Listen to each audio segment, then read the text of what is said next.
दोस्तों नमस्कार, मेरा नाम रविकांत भारती है। रियाज अटारी का नाम आप सभी ने सुना होगा। यह वही आतंकी या वही हत्यारा, ये वही दहशतगर्द है जिसने कन्हैयालाल दर्जी की बहुत ही निर्मम तरीके से हत्या की। हत्या करने के बाद गुरुग्राम में तमाम मुसलमान समाज के खिलाफ बुरे बुरे नारा लगा और मुसलमान समाज को कटघरे में खड़ा कर दिया गया, जबकि भारत का मुसलमान चिल्ला चिल्ला के कहता रहा कि इन दहशतगर्दों को फांसी दो और कड़ी से कड़ी सजा दो। आज इस रियाज अटारी का तार भारतीय जनता पार्टी से जुड़ता हुआ नजर आ रहा है। राजस्थान के पूर्व गृह मंत्री गुलाब सिंह कटारिया के कई प्रोग्राम में रियाज अटारी गया हुआ है और जाके प्रोग्राम अटेंड किया हुआ है, उसके फोटो दिख रहे हैं। इसके साथ साथ इरफान चेनवाला भारतीय जनता पार्टी का माइनॉरिटी सेल का जो बीजेपी का बंदा है, उसके साथ कई फोटो इसके दिख रहे हैं और बहुत सारे बीजेपी के जो नेता है राजस्थान के, इसके फोटो को लगा के ये भी लिखे हैं कि यह भारतीय जनता पार्टी का कार्यकर्ता है।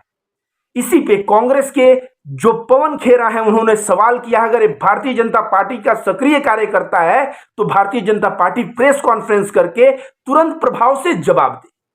आप सोचिए, जिस दिन हत्या हुआ उस दिन का माहौल, उसके बाद का माहौल, उसके बाद तो टीवी में आपको मैंने देखा कि दिखाया जा रहा था कि ये जो है पाकिस्तान के दावते इस्लामिक संगठन से ये लोग मोटिवेटेड थे, जुड़े हुए थे। पाकिस्तान का नाम तो किसी भी चीज में लाया जाता है, इसमें भी पाकिस्तान को घसीटा गया। इसके बाद बोला गया ये जाकिर नायक के भावनाओं से, उनके वीडियो देखते थे, उनके विचारों से प्रभावित थे। ऐसे अगर देखा जाए तो भारत का मुसलमान में पता नहीं कितने परसेंट मुसलमान जाकिर नायक के वीडियो आता है तो यूट्यूब पे कभी चला के देख लेते हैं। अगर जाकिर नायक के वीडियो के आधार पर गिरफ्तार किया जाए तो मुझे लगता है कि जेल में जगह कम पड़ जाएगी। आरएसएस का क्या बयान आया है? आरएसएस का बयान आया है कि ये जो घटना हुआ उदयपुर का, ये धार्मिक विश्वास के वजह से हुआ है, यह नुपुर शर्मा के बयान के प्रतिक्रिया में नहीं हुआ है। मतलब समझिए, प्रतिक्रिया में नहीं हुआ है, धार्मिक विश्वास की वजह से। मतलब सवाल किस पे खड़ा किया जा रहा है? सवाल खड़ा किया जा रहा है धर्म पे और इस्लाम पे। ये संघ के लोग तो शुरू से कहते हैं कि इस्लाम बाहर का धर्म है, तो इस्लाम गलत धर्म है।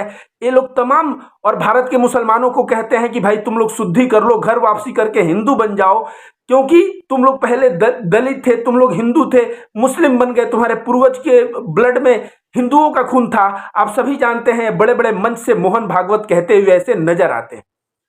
तो समझिए, इस्लाम को क्रिटिसाइज करके और भारत के मुसलमानों को हिंदू बनाने के प्रयास में क्या ये सफल हो पाएंगे?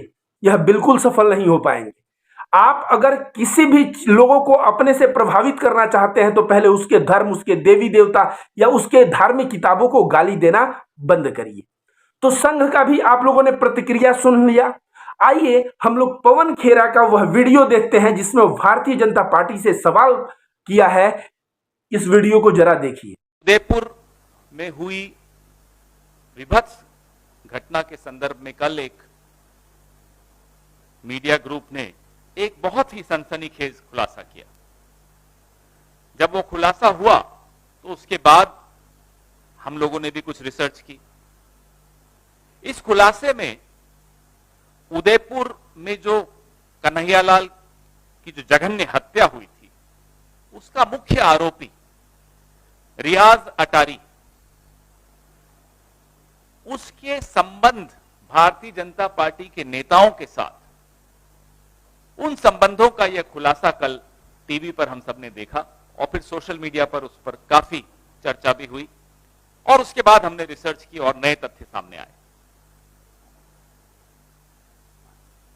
रियाज अटारी राजस्थान में भारतीय जनता पार्टी के कद्दावर नेता,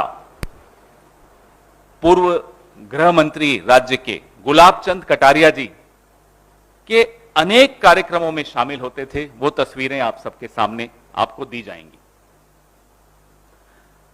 फिर जब हमने रिसर्च की, क्योंकि कार्यक्रम में तो बस इतना ही बताया गया था, तो जब रिसर्च की तो फेसबुक पर भारतीय जनता पार्टी के माइनॉरिटीज प्रकोष्ठ के नेता इरशाद चैनवाला 30 नवंबर 2018, आज से 4 साल पहले, फेसबुक पोस्ट पर वो और एक और नेता है मोहम्मद ताहिर, जो अब लापता हैं, जिनका मोबाइल भी बंद है, जब से ये हत्याकांड हुआ तब से वो लापता है। तो इरशाद चैनवाला और मोहम्मद ताहिर के 3 फरवरी 2018, 27 अक्टूबर 2019 और 10 अगस्त 2021, 28 नवंबर 2019 के पोस्ट हम लोगों ने स्टडी किए, उसका अध्ययन किया। अब अटारी जो है, रियाज अटारी, उमरा करके वहां से कुछ पोस्ट डालते हैं, फोटो डालते हैं, और उसमें बड़े स्पष्ट तौर पे यह भारतीय जनता पार्टी के नेता, मैं पढ़ के बताता हूं उन्होंने क्या पोस्ट डाला, क्योंकि हमारी ये स्क्रीन अभी नहीं चल पा रही। आपके व्हाट्सएप ग्रुप में विनीत जी डाल रहे हैं। ये हमारे बीजेपी कार्यकर्ता उदयपुर राजस्थान के रियाज अटारी भाईजान ने हमारे वतन हिंदुस्तान में अमन व अमन के लिए दुआओं कर अल्लाह हमारे हिंद को सलामत रखे, आमीन। ये पोस्ट डाली है मोहम्मद ताहिर, भाजपा के कार्यकर्ता हैं। फेसबुक पोस्ट स्पष्ट करती है कि रियाज अटारी कन्हैया लाल का हत्यारा, आतंकी रियाज अटारी भारतीय जनता पार्टी का सदस्य, सक्रिय सदस्य है। आज सूर्यास्त तक हम उम्मीद करते हैं कि ये तथाकथित राष्ट्रवादी पार्टी इस बात का जवाब देगी, इस देश को जवाब की इंतजार है। आपने वीडियो देखा, वीडियो में किस तरह से कांग्रेस के स्पोक पर्सन पवन खेरा बहुत ही उग्रता से भारतीय जनता पार्टी पे निशाना साधते हुए नजर आ रहे हैं कि यह भारतीय जनता पार्टी का सक्रिय सदस्य है, तो तुरंत इसके ऊपर भारतीय जनता पार्टी आके प्रेस कॉन्फ्रेंस करके प्रतिक्रिया दे। तो देखिए शुरुआत घटना कहां से हुआ और इसका अंत किस ओर जा रहा है। जिस दिन नुपुर शर्मा ने बयान दिया, आप सभी को बता दें कि नुपुर शर्मा को सुप्रीम कोर्ट ने बहुत ही बुरी तरह से लताड़ा है और फटकार दिया है। मैं कहूंगा ये फटकार पर्याप्त नहीं था, सुप्रीम कोर्ट को तो इसको पकड़ के अंदर करना चाहिए था और इसको कड़ी से कड़ी सजा सुनानी चाहिए थी। सुप्रीम कोर्ट ने हालांकि कहा है कि उदयपुर की घटना और भारत में तमाम ऐसी घटना जो हुई है उसके लिए नुपुर शर्मा जिम्मेदार है। सुप्रीम कोर्ट ने यह भी कहा, मतलब सारे घटना, मतलब इलाहाबाद में अगर किसी का मकान टूटा, रांची में किसको गोली लगी, मतलब भारत में जो ऐसा प्रकट किया, भारत को ऐसे स्थिति में लाया, इसके लिए नुपुर शर्मा को जिम्मेदार सुप्रीम कोर्ट ने ठहराया है। और सुप्रीम कोर्ट ने कहा है कि तुम जो है ओपन प्लेटफॉर्म पे आके माफी मांगो। लताड़ते हुए नुपुर शर्मा को सुप्रीम कोर्ट ने यह भी कहा है कि तुमने माफी मांगने में देरी कर दी, और माफी भी मांगी तो कंडीशन लगा दी कि अगर आपकी भावना आहत हुई हो तो एक गलत है, ओपन प्लेटफॉर्म मतलब टीवी पे आके या बीच बाजार में आके तुम माफी मांगो। इस तरह का बात सुप्रीम कोर्ट किया है। इसलिए मैं कहता हूं कि भारत में अभी भी संविधान बचा हुआ है। और देखिए दिल्ली पुलिस को भी बहुत बुरी तरह से लतेड़ा है। और नुपुर शर्मा सुप्रीम कोर्ट इसलिए गई थी क्योंकि वह चाहती थी कि जो कोलकाता में, महाराष्ट्र में और देश के अन्य अन्य जगह पे जो एफआईआर हुए हैं उस एफआईआर को दिल्ली में शिफ्ट कर दिया जाए ताकि दिल्ली में इनको सुविधा मिल जाए। लेकिन सुप्रीम कोर्ट ने इसको भी रिजेक्ट किया और बोला केसेस वहीं से चलेंगे, उसी राज्य से चलेंगे जिस राज्य में केस दर्ज हुआ है। तो नुपुर शर्मा भारतीय जनता पार्टी की प्रवक्ता बन के आती है और मोहम्मद साहब के खिलाफ इतना बुरा क्यों बोलती है, यह भी एक षड्यंत्र है। और यह षड्यंत्र यह है कि वह मुसलमान के भावनाओं को उग्र करना चाहती थी। आप सोचिए, ज्ञानवापी में शिव मंदिर शिवलिंग खोजना और फव्वारे को शिवलिंग बताना, वहां पे भी मुसलमानों को उग्र करने का प्रयास किया गया, लेकिन मुसलमान उग्र नहीं हुआ। उसके बाद उसी ज्ञानवापी पे डिबेट के दौरान इसने मोहम्मद साहब को ऐसा कहा, मुसलमान को उग्र करना चाहा, लेकिन फिर भी मुसलमान अपना सब्र नहीं खोया। लेकिन उदयपुर में जो घटना हुई, अब इस घटना के बारे में पता चल रहा है कि रियाज जो है भारतीय जनता पार्टी से इसके तार जो है जुड़े हुए हैं। तो दोस्तों आप सभी को बता दें कि भारत में जो भी चल रहा है, आप सभी से सिर्फ एक ही अपील है कि इन धार्मिकता से ऊपर उठ के अगले चुनाव में आप जब भी वोट करने जाएं तो जो भी पार्टी, चाहे वो XYZ कोई भी पार्टी हो, वो जाति के आधार पे वोट मांगे, धर्म के आधार पे वोट मांगे, तो उसको जो है ना जूते दीजिए। क्यों? क्योंकि जाति और धर्म के आधार पे देश नहीं बना है, ये देश भारत के नागरिकों के आधार पे बना है। तो हम भारत के नागरिक टैक्स देते हैं और सरकार का काम क्या है? सरकार का काम है पॉलिसी बनाना। आज भूटान का रुपया 1 रुपया और भारत का 1 रुपया बराबर हो गया। मुझे याद है कांग्रेस सरकार में 1 पैसा टूट जाता था ना रुपया, तो होता था कि रुपया की इज्जत गई। यही प्रधानमंत्री नरेंद्र मोदी बोलते हुए नजर आते हैं कि जिस देश का रुपया गिरता है वह देश की प्रतिष्ठा भी गिरती है। तो सोचिए आज रुपया कितना गिर गया, लेकिन एक भी गोदी मीडिया पे चर्चा सुने।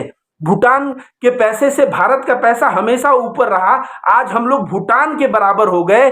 सोचिए भूख हंगर इंडेक्स में हम लोग गिरते जा रहे हैं, देश में बेरोजगारी बढ़ रही है। अग्निवीर में किस तरह के प्रदर्शन हुए, देश का किसान खफा है।